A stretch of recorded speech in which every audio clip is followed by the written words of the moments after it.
నమస్తే సార్. నమస్తే. మనకి ఒక సర్వే వచ్చింది. 2 సర్వేస్ రావడం జరిగింది. ఒకటి వచ్చేసి టైమ్స్ నౌ అనేసి. సో ఏంటి సార్ దాని గురించి మీ మాటల్లో? యాహ్! మామూలుగా మనం దాదాపు వారానికి 2 సర్వేలు చెప్పుకుంటున్నాం. ఎందుకంటే అన్ని సర్వేలు వస్తున్నాయి. ప్రీపోల్ సర్వేలు అనేవి చాలాసార్లు చెప్పాను నేను.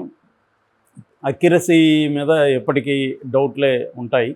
ప్రీపోల్ సర్వేలోనే లిమిటేషన్స్ చాలా ఉంటాయి. ఎందుకంటే వాళ్ళ శాంపులే చాలా తక్కువ ఉంటుంది. ఆ శాంపుల్ని పట్టుకొని వాళ్ళు ఏదో చెప్తుంటారు. సో కాబట్టి అది అక్యురేట్ అని చెప్పలేము. జనరల్గా ఒక మూడ్ ఎలా ఉంది అనేది తెలియడానికి అది కొంత పనికి వస్తుంది. కానీ ఈ మధ్య ఏమైందంటే రాజకీయ నాయకులు అందరూ కూడా, ముఖ్యంగా పొలిటికల్ పార్టీస్ ఏం చేస్తున్నాయంటే, కొంతమందికి సర్వే చేసే సంస్థలకు డబ్బు కానీ లేకపోతే వేరే రకమైన ఫేవర్స్ కానీ చేసి దానికి బదులుగా తమకు అనుకూలంగా సర్వేలు చేయించుకోవడం అనేది కామన్ అయిపోయింది. అందువల్ల ఎవరికి అనుకూలమైన సర్వే మన సంస్థ పేరు చూసి చెప్పేయచ్చు. ఇండియా టీవీ అనగానే ఇది ప్రో తెలుగుదేశం అని చెప్పేయచ్చు. ఆ సర్వే మనం లోపలికి వెళ్ళాల్సిన అవసరం లే. టైమ్స్ నౌ అనగానే ఇది వైసీపీ సర్వే అని చెప్పేయచ్చు. అలాగా కొన్ని సంస్థల పేరు వచ్చేసాయి అన్నమాట ఆల్రెడీ. ఆ సంస్థ పేరు సర్వే వచ్చిందనగానే నేనైతే చెప్పేస్తా ఇది ఎవరికి చెప్తుందని. పేరు చెప్తే చాలు నాకు, ఎందుకంటే నేను అనేక సర్వేలు చెప్పాను కాబట్టి. సో అది అలవాటైపోయింది. సో ఇప్పుడు మనం చెప్పుకునే సర్వే కూడా అంతే. నిన్న కూడా మనం ఇండియా టీవీ సర్వే చెప్పుకున్నాము. అట్లాగే పీపుల్స్ పల్స్ అని ఇంకొక సర్వే చెప్పి, ఈ 2 సర్వేలు కూడా తెలుగుదేశం స్వీప్ చేస్తాయని చెప్పాయి. ఇప్పుడు చెప్పుకునే టైమ్స్ నౌ కానీ సౌత్ ఫస్ట్ అని ఇంకొక సర్వే, ఈ 2 సర్వేలు కూడా వైసీపీ అధికారంలోకి వస్తుందని క్లియర్గా ఈ 2 సర్వేలు చెప్తున్నాయి.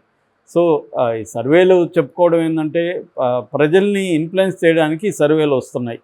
ప్రజల మూడ్ మామూలుగానే మన మైండ్ సెట్ ఎంత ఉంటుందంటే, గెలిచేవాడికే వేద్దాం అనిపిస్తుంది, ఓడిపోయేవాడికి ఎందుకని. అందుకని వీళ్ళు గెలుస్తారంటే సైకలాజికల్గా ఓటర్ల మైండ్ సెట్ని ఇన్ఫ్లుయెన్స్ చేయడానికి ఈ సర్వేలు పనికొస్తాయి. సో అందుకని కూడా ఈ సర్వేలు ఇన్ని వస్తున్నాయన్నమాట రోజు రోజుకి.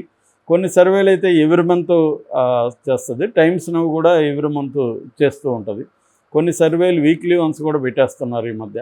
అంటే వాళ్ళు చేసి దాన్ని అప్పుడప్పుడు అటు ఇటుగా ప్రకటిస్తున్నారా ఏంది తెలియదు.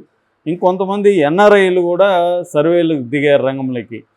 దిగి వాళ్ళు కూడా తమకు నచ్చిన పార్టీ వైపు సర్వే ఉండేట్టుగా చేస్తున్నారు. ఈ సర్వేలన్నీ కూడా 2 రకాలుగా ఉంటాయి. ఒకటి నిజాయితీతో సర్వే చేసి ఆ పార్టీకి ఇస్తారు. అంటే యాజ్ ఇట్ ఈజ్గా ఏం జరిగింది, ఎలా ఉంది అనేది పార్టీకి అయితే తెలియాలి కదా. పార్టీకి కూడా భ్రమలు కల్పిస్తే కష్టం కదా. వాళ్ళకి నిజాయితీగా ఉంటే ఎక్కడ లోపాలు ఉన్నాయి, ఇంకా 40 days టైం ఉంది కాబట్టి ఎక్కడ మనం బలహీనంగా ఉన్నాము, ఏ స్ట్రాటజీలని అనుసరించాలి, ఇవన్నిటికీ నిజాయితీ కూడిన సర్వేలు పనికొస్తాయి. కానీ ఇప్పుడు మనం చెప్పుకునే సర్వేలు ఆ పార్టీలకు కూడా పనికిరావు, పైగా నష్టం కూడా చేస్తాయి. ఎందుకంటే మనం గెలిచిపోతామనే ఒక ఓవర్ కాన్ఫిడెన్స్తో ఉండే అవకాశం ఉంది. రెండోది, వాళ్ళకి ఎక్కడ తప్పు జరుగుతుందో తెలిసే అవకాశం లేదు. అందుకని పొలిటికల్ పార్టీలు ఈ 2 రకాల సర్వేలను కూడా చేయించుకుంటున్నారు. అంటే హానెస్ట్గా ఎక్కడ ఏమేమి తప్పులు జరిగాయో చెప్పమంటున్నారు. అట్ ద సేమ్ టైం బయట పెట్టే సర్వేలు మాత్రం తమకు అనుకూలంగా బయట పెట్టమంటున్నారు. సో ఇదే జరుగుతుందన్నమాట. సో ఇప్పుడు టైమ్స్ నౌ సర్వే ఏం చెప్పిందంటే, ఇదొచ్చి ఒక పక్క కర్ణాటకది చెప్పింది, తమిళనాడు చెప్పింది, కేరళ చెప్పింది, తెలంగాణ చెప్పింది, ఆంధ్రప్రదేశ్ కూడా చెప్పింది times now survey. Times now ETG. Times now అనేది ఓన్లీ బ్రాడ్కాస్ట్ చేస్తుంది, అది సర్వే చేయదు. ఈటీజీ అనేది ఎలక్షన్కి సంబంధించిన ప్రీపోల్ సంస్థ. ఈటీజీ సర్వే చేస్తుంది, ఈ డేటాని టైమ్స్ నౌకి ఇస్తుంది. టైమ్స్ నౌ దాన్ని ప్రాసెసింగ్ అనలైజింగ్ చేసి బ్రాడ్కాస్ట్ చేస్తుంది. ఇదన్నమాట జనరల్గా ఒక మీడియా సంస్థ, ఒక సెఫాలజీ సంస్థ, ఈ 2 కలిసి సర్వేలు చేస్తుంటాయి. సో అలాగా తీసుకున్నప్పుడు ఈ సర్వే తెలుగు రాష్ట్రానికి సంబంధించిన ఆంధ్రప్రదేశ్లో వైసీపీకి ఇదొచ్చి బేసిక్గా నేషనల్ వైడ్ చేసిన లోక్సభ ఎన్నికలకు సంబంధించిన సర్వే, అసెంబ్లీకి సంబంధించిన సర్వే కాదు. సో తెలుగులో ఆంధ్రప్రదేశ్లో వైసీపీకి 21 నుంచి 22 వస్తాయని లోక్సభ సీట్లు, కూటమికి 3 నుంచి 4 వస్తాయని. నిన్ననే చెప్పాను, ఇంత స్వీప్ ఉంటే మనకి డౌట్ వస్తుంది. నిన్న కూడా ఇండియా టీవీ కూడా ఇలాగా చెప్పింది. అంటే ఏదైనా స్వీప్ ఉందనుకుంటే మాత్రం ఆ సర్వేని డౌట్ పరచాలి. ఎందుకంటే ఆంధ్రప్రదేశ్లో ఎవరిని అడిగినా కూడా కరెక్ట్గా చెప్పలేకపోతున్నారు. కరెక్ట్గా కూటమి వస్తుందని ఎవడు గట్టిగా చెప్పలేదు, వైసీపీ వస్తుందని కూడా గట్టిగా ఎవరు చెప్పట్లేదు. అంటే ఈ రెండిట్లో దీనికి ఎడ్జ్ ఉందని ఒకరు చెప్తారు, కూటమికి ఎడ్జ్ ఉంది సార్ అంటారు, లేదు సార్ వైసీపీకి ఎడ్జ్ ఉంది అంటారు. కానీ ఖచ్చితంగా వైసీపీ 100% స్వీప్ చేస్తున్నాను వస్తున్నాను, కూటమి స్వీప్ చేస్తున్నాను వస్తుందని చెప్పట్లే. తెలుగుదేశం ఈ కూటమికి అనుకూలం ఉండేవాళ్ళు రెండూ చెప్పలేం, కానీ ఖచ్చితంగా కూటమి అయితే అధికారంలోకి వస్తుంది అని వీళ్ళు చెప్పడం, వైసీపీ వాళ్ళు అయితే లేదు వైసీపీ అధికారంలోకి వస్తుందని వాళ్ళు చెప్తున్నారు తప్ప స్వీప్ అవుతుందని ఏ పార్టీ కూడా చెప్పుకునే పరిస్థితులు లేదు. అందుకని దీని మీద కూడా డౌట్ ఉంది, ఇంత వైసీపీ స్వీప్ చేస్తుందా అని. 21, 22 అంటే లాస్ట్ వచ్చినన్నే, అది స్వీపింగ్ అంటాం దాన్ని.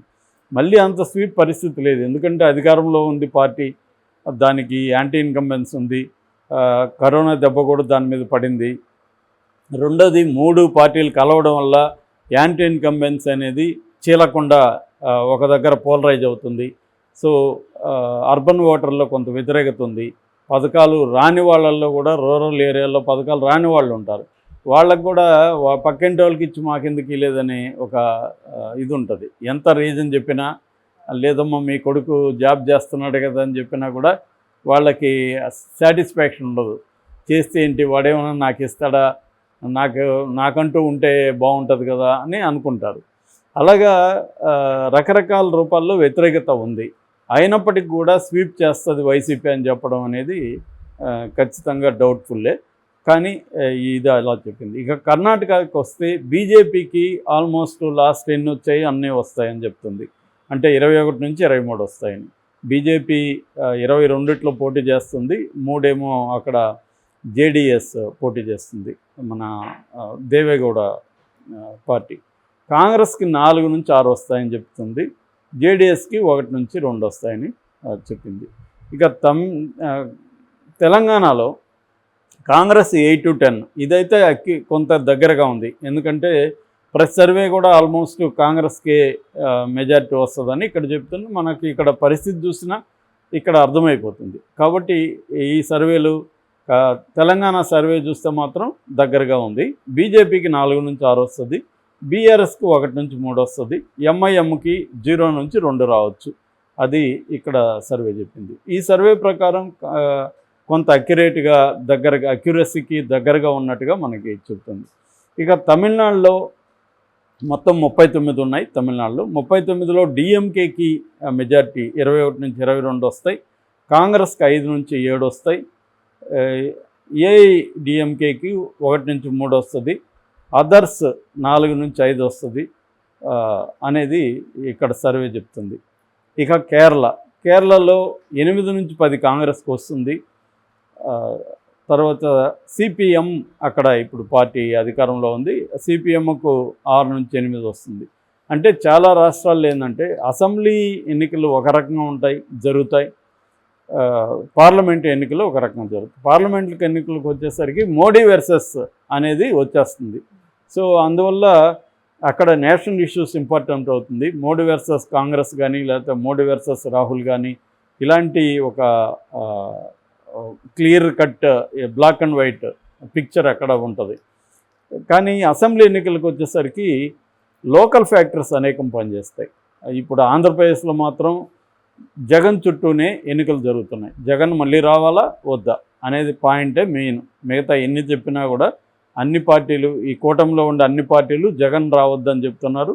వైసీపీ ఏమో మళ్ళీ జగన్ రావాలని వైసీపీ చెప్తుంది, జగన్ ఏమో మళ్ళీ మీ బిడ్డ రావాలని జగన్ అడుగుతున్నాడు. వీళ్ళేమో జగన్ సైకో అని, ఇంకోటనో విధ్వంసకారుడను, జగన్ రావద్దని వీళ్ళు చెప్తున్నారు. సో ఇది ఏం జరుగుతుంది అనేది మనం చూడాలి.